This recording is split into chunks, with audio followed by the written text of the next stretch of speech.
Hello, this is Roland Khorshidi-Zada. This is our second episode, and back with us is Mike Messier. Hey Roland, good to be here. Thank you. Yes, and today we'll be discussing lessons of a filmmaker. Yes, Roland.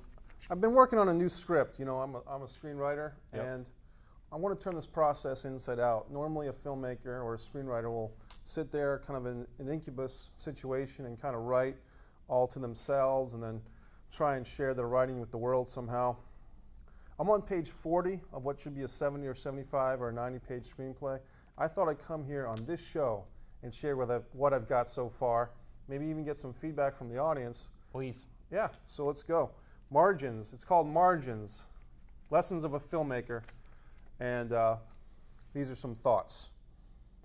Short films do not necessarily lead to funding for a feature film. 2. Excessive dependence on name talent blows up the budget, making the film impossible to make on a low budget. If name talent is necessary/desired, then it is best to limit the name talent's days on set. Logistics will kill a movie. Can you elaborate on that? Yeah. If you have a movie that has, say, 10 actors and they all have to be on set at the same day, you're going to have 10 schedules. And if you have actors that work, you know, day jobs, or they have kids, or, you know, a husband or a spouse or a wife or something like that, then you're going to have to rearrange and organize all these logistics. If you have a location, say a coffee house, for instance, and they're open from 9 a.m. to 5 p.m., you're going to have to shoot after 5 p.m. Well, what if you have, you know, a 15-hour shoot planned? You might roll into their business time the next day, so you might have to do more than one day, which means more scheduling. So it's a lot of fun. You know, logistics will kill a movie. That's lesson number 4. Okay, let's move on. Outside producers who make creative suggestions and or procedural demands are ultimately more interested in directing without credit. It's suggested to not seek such an outside influence. What that means is that a director, Roland, can sometimes, they have a vision for this film, you know, especially a writer-director, they have a vision for this film. You got a producer who comes in, and a producer, you know, is an artist as well, so they're going to have their whole shtick, like, hey, maybe you shouldn't even direct, or maybe this actor should be replaced, or, you know what I mean? I know, I'm a producer, I can sympathize. Right, right. Let's see. Here's another lesson for everybody. It is encouraging to receive interest from various film people, such as wardrobe people, set designers, location scouts, musicians, etc., regarding the film. However, many/some/most of these people are looking for paid work. It is best advised to be upfront what film people are expecting/asking for when it comes to money. This comes up a lot. You get emails, you get letters of interest from people. You're not even looking for a musician, you're not even looking for a set person, but they write you, say, hey, I'm really good at this, and you get so encouraged as a filmmaker. You sit down with coffee for them, you think it's all good, they want to get paid, and rightfully so, but you don't have money to pay for their services, so you get into a quagmire or a situation. Yep. Let's see, here's another one. For the independent filmmaker especially, seeking and or waiting for an outside executive producer who will fund the movie is an interesting proposition.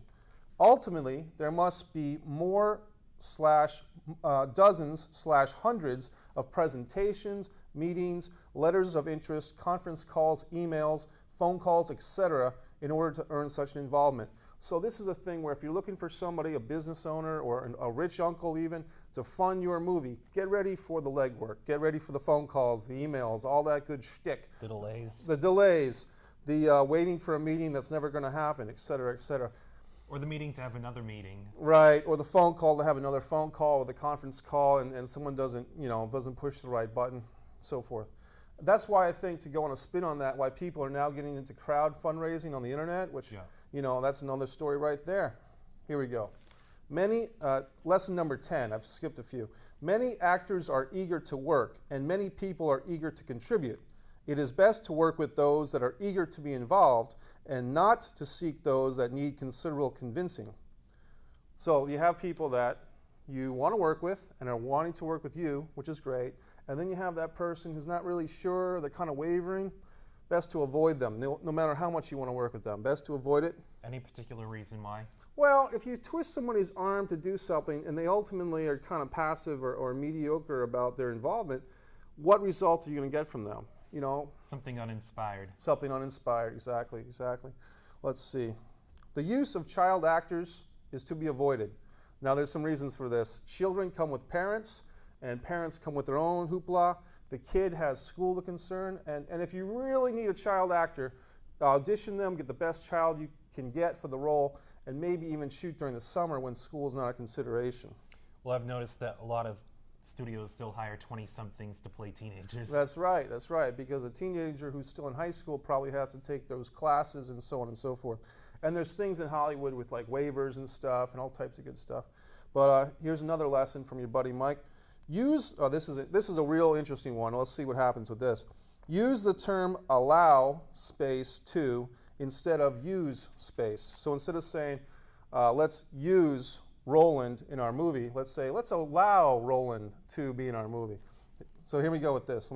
Because the term allow to implies the want of the talent, Roland, to contribute to the film while still respecting leadership, me in this case. Yeah. Whereas the term use implies a one-way street and a one-sided relationship based on the filmmaker squeezing the talent. So like a dictatorship or serfdom. Right. Even if there's money involved, even if there's a lot of respect, you say, hey, let's use Greg to play Marcia's boyfriend. Well, ultimately, Greg's going to feel used. Wait a minute, Greg is the stepbrother. Well, that was just an example. With that. Here we go. This is another good life lesson, film lesson. Which you can put these film lessons to life if you want. Enthusiasm does not equate to talent.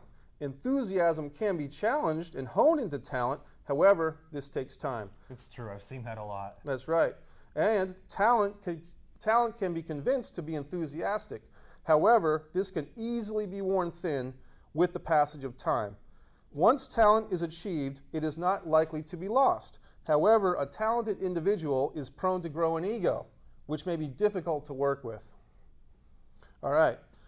Enthusiasm is contagious, but so are many diseases. Enthusiasm in balance with logistical consideration is a powerful consideration. Even a simple movie takes time, money, energy, and work. We're cooking on this. This is number 26. Here we go. Ready? We talked about this before. The work of an actor is not to be distracted by outside influences. However, outside influences are always prevalent. What are outside influences? Family, work, spouse, other projects. The less of these outside influences prevalent, the better. Wouldn't the actor be able to simply put those things out of his or her mind? You would hope so, but that's usually not the case. The problem with outside influences such as work, family, all types of stuff is they're always there. We had a situation last summer on one of my movies where the phone rang. We were taking a lunch break, and I didn't want the actors to put on their cell phones, but they do because they want to check in with their family. Well, it turns out that one of the actresses, something happened with her family, like a really tragic thing while she was not on set. And it was like, oh my, like I couldn't even concentrate because of the situation. I won't say exactly what it was, of course, but no, of course not. It's just the thing where like, how can you block that out of your mind? Well, the thing to do is not put your cell phone on during the lunch break, but unfortunately, people are people and human beings and want to check their cell phones and so on and so forth. Air conditioning is important. Let's see. Especially in a studio where you have the lights and it's hot. That's right. That's right. And right now, I feel pretty good in here, but I hear what you're saying. The filmmaker's wandering eye must focus on one project at a time. Now, this is a problem I have, Roland, because you're working on one thing, you're writing another thing, you got something else in editing, you got something else being speculated on, and you want to be everything to everyone. Ultimately, you can't. You really can't. Let's see. A good nature does not equate to a good movie. What does that mean? That means if you're a good person with a good heart, it doesn't mean you're going to make a good movie. You might have the best of intentions, you might love people, people might love you, you might have a lousy script, you might have a lousy way of being a director or a producer, and you might create a big rousing piece of mediocrity. It's too bad. Let's see. The terms my producer, my producers, my executive producer, our investors or are board members may be used for higher authority. Now, a higher authority means if I'm the director and I say an actor has a demand, they want more money, and I say, well, I've got to consult with the board of directors. That's my little tricky way of stalling, and then I can go back to the actor and say, well, the board of directors says, okay, we're going to give you half as much more than you want. And the actor may take that and say, okay, well, he asked the board of directors. But there may not even be a board of directors. It might be me in my mirror talking to myself, saying, what are we going to do to stall the situation? You see what I'm saying? Oh, you're your own board. That's right. You're your own board of directors. Let's see. Here's a good one. It is best not to think in terms of when I'm discovered, when we're discovered, when we get investors, or when we get funding. It is best to concentrate on what is happening right now and within the next 3 to 6 months of production. I agree. Yeah. Let's see. Here's some specific stuff that I won't get into. Let's see. Here's a good one. Funding the movie while going broke is not advisable. Let's see. Told that to Kevin Smith. He maxed out like 10 credit cards to make Clerks. Right, and he hit big. But you know what? For every Kevin Smith out there, there's another guy or another woman who maxed out their credit cards and are now living on, they're not doing so well. So it's a tough thing. Let's see. Good audio is important. Good lighting is also important. Here's another one. Rumors spread quick. You see, if you have a rumor going around on your set or about your movie, that's going to spread like wildfire because people have nothing better to do sometimes than spread rumors. And they love a juicy story. They love a juicy story, that's right. Here's a good one. It's easy to create and kill a vibe. You know, if you have a good vibe going, it's easy to create that. You just have a few sandwiches, a few cocktails, a few hors d'oeuvres, but then the next week something bad happens and suddenly it's no joy in Messierville or Mudville, as it were. Let's see. Well, that's a fickle atmosphere or a fickle set. But it's just a situation, it's not right or wrong. It is what it is, as Bill Belichick says. It's just a situation where if you have a vibe, you gotta keep that going or even get it better. Mm-hmm. If you have something fall through, it's not so good, Let's see. Here's a good one, because you and I were talking during the break. Unnecessary locations, actors, workers, and unnecessary other elements should be avoided. Now, by that I mean if you have a scene, say in an aquarium, where you want your lead character and his sidekick to be in an aquarium, that means you got to pay the fish. Well, not really, but you got to have this whole deal with the aquarium. Do you really need that aquarium, or could that scene be shot in a Little League baseball park or even somewhere else? It's kind of a mind warp going from the aquarium to like the baseball park. Right. Well, unless there's a specific reason for the aquarium to be there, why would you need to have that? Right, I understand. Like if it's just in the background, or they're visiting an aquarium, it's like, why do they need to be there? That could be anywhere. That could be anywhere, exactly. Let's see. Lesson number 47. Beyond contempt are workers who are insubordinate. Now, sometimes you have your people on your set, and most people are going to be great, but every once in a while you have that little troublemaker or whatnot, and you just got to address that, you know what I mean? And it is beyond contempt. Here's a good one for you, Roland. Quick and fearless are attributes for an actor, not a director, and especially not a producer. I'll say that one again. Quick and fearless are attributes for an actor, not a director, and especially not a producer. What I mean by this is, an actor has that mentality, that go get 'em, that take chances gusto. If you're a director, you're basically going to get into a lot of trouble if you make that email that you're not supposed to make, if you make that phone call that you shouldn't make. And a producer, even worse, a producer who makes these gutsy, choices right away, you got to contemplate sometimes. You know what I mean? Yeah, because otherwise you might not be able to get work after that stunt. Right, exactly. You got it, Roland. Let's see. Now this one's kind of funny. Sharing knowledge is honorable. Selling knowledge is better. Well, I'm kind of blowing that by, public access. Here it is, but that's okay. After you teach any classes, they're paying for it, so you're selling the knowledge. Yeah, right. I like to, me and Tobacco Films actually recently came to an agreement to start doing some workshops, and if you guys want to check that out, just look, I'm an easy guy to find. Mike Messier, just Google me or, whatever. I'll be there for you. Let's see, here we go. People, now this is going to sound ruthless, but let's hear it, Messier. People are only to be paid if they ask to be paid. Paying people that don't ask to be paid is a 100% way to spend money. It is nice to pay everybody, but it is not likely to happen. So don't talk about money unless it is suspected or apparent that the money discussion is eventually going to come up and is unavoidable. At which point, discussing money sooner rather than later is a good idea. Just be careful and plan this conversation properly. Yeah, let's see. Now this is another one about money. It is best to keep working towards making the movie, regardless of funding. Let me start over because this is good. It is best to keep working towards making the movie, regardless of if funding is apparent in coming. This is because the more work done in advance of money equates to the less work to be done upon achieving money. Work done when money has come equates to work that costs money, whereas work done before money equates to work done that does not cost money. Eventually, the work is done, and it is your choice whether or not to spend money on that work. In addition to saving money by doing the work early without money, you also save time by making the most of your time, and time also equals money, which has been stated many times by many others. That's good. Yeah, I like that one. So how many rules here do you have? We've got 11 more. Okay. But I'll skip the ones that aren't okay. too much fun. Okay. The next rule was actually the last thought bears repeating, so repeat it. But we'll skip that. We'll let you know if you have a DVD recorder, you can watch it again. Now I like this one. This is good for you, Roland.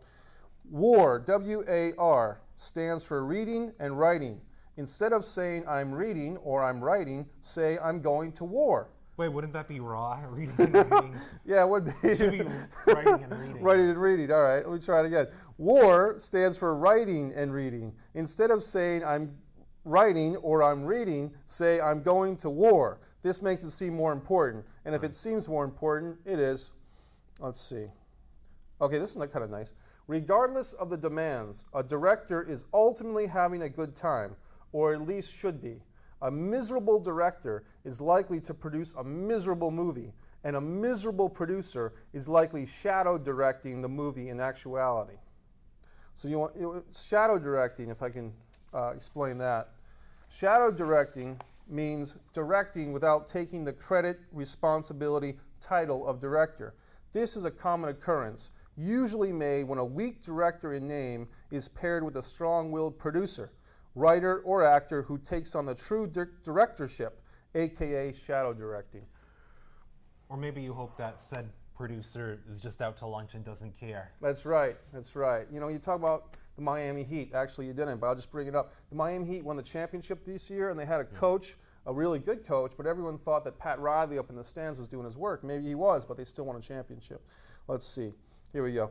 Each person should do their role and whatever else is necessary. However, if each person concentrates on their own role, whatever else won't be so necessarily. Man, I'm stumbling, but each person should do their role and whatever else is necessary. However, if each person concentrates on their own role, whatever else won't be so necessary. Man. We're live. We're live. Yeah, there's no... Not literally live. There's no recuts, so I'm doing the best I can. I'm doing the best I can. Accomplishment is making the finished movie. The movie is not over until you are watching it. That's true. Exceed expectations. We're almost done here. Here we go. All right. It is best advised not to do anything via committee or group decision. A group or committee may be established as a higher authority, meaning they are blamed for unpopular decisions. This is worthy of consideration. Yet actual via committee conclusions or group decisions ultimately are not advisable because they water down the vision of the filmmaker. And it leads to development hell. That's true. Yeah, that's true. Without a vision from the filmmaker, the movie falls apart. Here we go. To learn what the vision is during the actual filming is messy and inappropriate. So the vision must come first and then the movie. You got to see this movie in your head before you make it. Yeah, exactly. Right. With my last movie that was finished, Blood Sugar Today's, I had a very clear vision that we're going to make this movie in a studio situation with 4 of the best actors, or the 4 best actors I could get, which we did. And we're very happy with Blood Sugar Today's. With another project of mine, there was all types of visions. You know, visions of me, animations, all types of movie hasn't been made. So there you go. Let's see. I think I've just got one more. Ready? Yeah. Okay. Go to the bathroom when you have to, eat when hungry, and drink plenty of water. You're going to need to be comfortable when making a movie.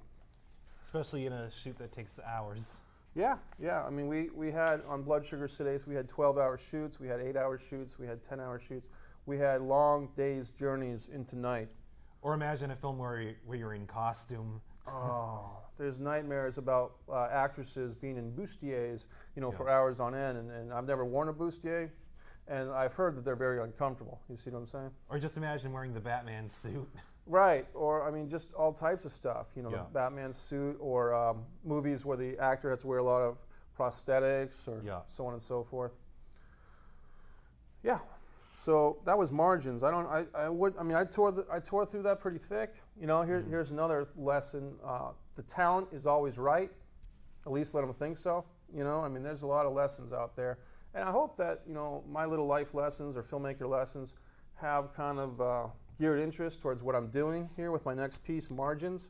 It's on page, shtick-a-ma-doo, it's on page 40, and I'm working on it, and we'll see, because this was really a reverse the process type situation. Right. What you experienced out there was a writer, Mike Messier, coming on, public access, and sharing something that he's working on now. You might disagree with some of my thoughts. You might think I'm out there, but these are what I've learned, and I put a little bit, a little jazzmatazz, a little shtick-a-ma-doo in there to warm it up a little bit. But ultimately, I stand by these thoughts. I think it's a tough business, and if my hard-earned lessons can help you, the filmmaker, out there watching here in the public access community or the internet community as the show moves forward, and hopefully we'll get national someday.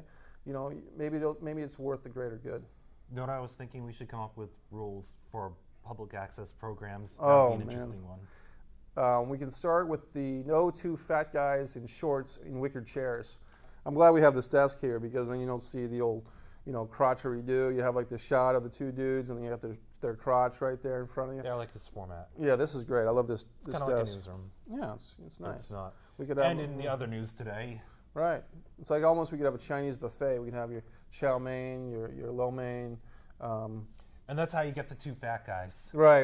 Yeah, right. Chomping away at your main duck, all types of good stuff. But ideally, we have a panel of 4 people, though we'll kind of like sardines at that point. Yeah, well, I'm waiting for Heidi Watney. She needs a job, right? Because the Red Sox get rid of her, so right. we can see Heidi. Actually, you know what? Here. I think 3 people could actually work with this type of layout. Yeah, it'd be great. It'd be great. So yeah, let me see this script, man. I don't know. I mean, this is just fun. You know what I mean? This is. Is this being dramatized? Well, this coming Sunday down there in North Smithfield, Rhode Island, we have the first script read of this new piece, Margins, and I'm going to have 4 of my actor friends, 4 of the best actors in the world going. Stacey Forbes, Lawrence O'Leary, Mark Carter, and Jamie Tennille are going to be good enough to sit down with me, and we're going to read the script, and we're going to have fun with it. My producer buddy, Teresa Michelazzo, is going to sit in, and basically we're just going to have some frozen pizza and some tab, because they still make that in Rhode Island, and we're going to sit around and read the script and see if it goes over well, well done like a nice steak. But we'll find out. I noticed something when I was looking here. You have Spielberg giving all these rules, but there's no cut in between, so it looks like you have like this fixed shot for pages and pages. How are you going to make that look more dynamic? Well, if you look at the side margins, I have switched that up. So the character of Moon, who's a female muse, and Margins, who's the male playwright. See, I'll give you even more information out. There's Margins, who's the playwright, and his identity, his writing is kind of being taken over by Spielberg, by Andre Spielberg, the movie maker. And then you have Moon, who is muse number 1, and you have Sonny, who's muse number 2. Now, I know you said that you don't want to shoot anything that's not absolutely necessary, and that's a philosophy I agree with. However, while you're shooting some of these things, I think you should dramatize not what to do and maybe have a voiceover over it, just a free suggestion. Make it look more visually appealing and visually interesting. Oh, like so these lessons are being taught, you see like the... You see that in action? Yeah, kind of like an instructional video. Yeah, that's awesome. That's and it would give you more pages. That's right. To beef it up from page 40 to, maybe 70 pages like I was looking for. Yeah, so I mean, thanks for your encouragement. I mean, there's some other life lessons in here. I mean, You know, we've got like 4 minutes. I don't know if you want to read some of this. Yeah, sure. Why not? All right. So you what want am I to start looking with? at? We'll go back and forth. You want to play one of the? You want to play Spielberg? Okay. Yeah. I'm gonna do Sean Connery though. All right. Good. Spielberg. God suffers. God suffers a lot. God suffers more than Jesus Christ. No, this is too silly. God suffers. God suffers a lot. God suffers more than Jesus Christ because a father who buries his son suffers like no other. Yeah. Thank you. Yeah. Here's good, strong opening dialogue. Good way to introduce character. Reminds me of Reservoir Dogs' American Buffalo. That's sad. What? I thought you were pointing. Oh, breaking the fourth wall already. Do you know what's also sad? What? Writing about writing. Yeah, I guess. So I mean, there's some shtick in this. There's some fun. You know, here's Spielberg. Here's a good one for Spielberg. Why don't you read that? Is this going to be a personal story or one that we can all relate to? What do you mean? Well, a personal story is more or less when the author writes from his own experiences, more or less from himself. From the get-go, it's an indulgence piece. Why does anyone want to see A Purple Rose of Cairo? Woody Allen, really? On page 2, film references to another director and Woody Allen nonetheless. Wow, this is getting good. This is getting to be just as self-indulgent as it's supposed to be. You know what I mean? Yeah, so we'll stop right now. But I'm not even a huge Woody Allen fan. well, you know, Purple Rose of Cairo was an influence on me when I was a kid. It's a movie about an actor in a movie, a black and white movie, who pops out of the screen and into the life of Mia Farrow, who's an audience member. So I make these little Purple Rose of Cairo references as kind of a joke, but nobody seems to get it. It kind of reminds me of Hi, Honey, I'm Home. There was an early 90s sitcom where they had like this 50s family that came out of the TV world and then they're living next to this modern family. Right. Except they weren't black and white, they were in color. Nice, nice. Well, I mean, the funny thing with pop culture references, I mean, a guy who seems to pull it off sometimes is Seth MacFarlane in his movie Ted and so on and so forth, Family Guy. He throws out so many pop culture references. Oh, yeah. But if the audience hooks onto them, then you're doing well. But if you're throwing stuff like the Purple Rose of Cairo out, like your buddy Mike Messier, then you're going to get that same face that Roland gave me, which is like, what the heck is this? You know what I mean? A lot of those pop culture references on Family Guy, it seems like they're geared towards Generation X more than anything else. Right. And that would be people in their 30s, 40s, you know, and stuff like that. I wonder what some younger viewers think of those things. I think they just like the dancing bear or the talking cat or the dog. Because they like the Rock Lobster song and references to soap and all that. Right. I mean, I like, you know, I don't watch Family Guy a whole lot. I know it's got a baby on it and so on and so forth, and it takes place in Pawtucket, Rhode Island. But yeah, I've seen a few episodes. I've indulged, but you know, Roland, you know, the thing is, I'll get serious for a minute, you know, and hopefully the audience have stuck with us. But you know, when you talk about Rhode Island stuff, I mean, there's been your Michael, you know, Carentes, who really in the early '90s took on the whole independent filmmaker thing with gusto. He made Federal Hill. You had your Farley brothers, who put Rhode Island somewhat on the map to a big you know, extent with their Kingpin and different movies who mentioned Rhode Island, like Me, Myself, and Irene. Then you had your Seth MacFarlane with the animation, and now his movie Ted. Well, I think that, you know, what you're going to see, Roland, is guys like, you know, your Chris Aspers, your Brian Casey's, your Tim Labontes, and hopefully your Mike Messier making a name for themselves. Yeah, one day I'll be like, I remembered Mike Messier way back when. Well, you'll be in the game, Roland. I mean, you're making your own movie, and trust me, you're going to be in the mix, man. So it's all good, you know. But hopefully, what you're looking at here is a couple of guys who are making their way in the world today, you know, and giving it the best shot. That's all you got. Yeah, and I think that's all the time that we have for today. Thank you for viewing us, and see you next week.